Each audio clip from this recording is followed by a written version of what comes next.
Welcome to episode 2 of Ask Don Anders, and this episode we're going to get into a question that we got a couple nights ago, which was, what is the best account to roll my drop money to? And if you've listened to our other content, or you've listened to our podcast or videos or anything that we put out, we're huge proponents on every person is different.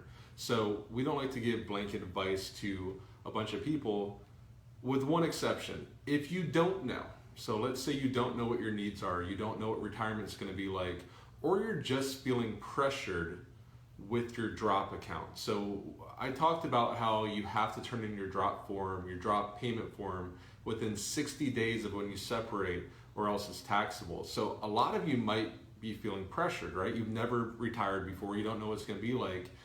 If that's the way you're feeling, don't make a risky decision or a very long-term decision before you really know what you want and need. So if that's your situation, you don't know, use what's called a parking account. Okay, a parking account is something that's fixed, meaning it can't lose money, and it's liquid, which means that you can move it again.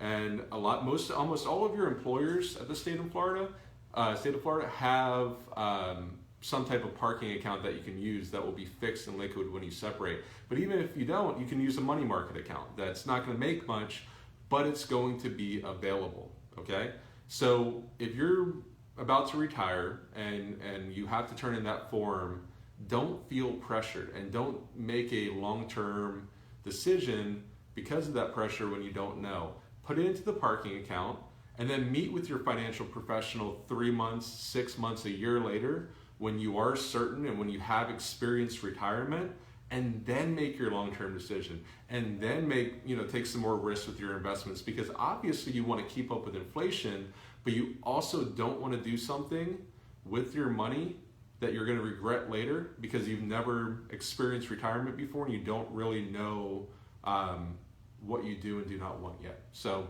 my answer to where should I put my drop money, it's all based on your individual needs. But if you're not sure what those needs are, use one of those parking accounts.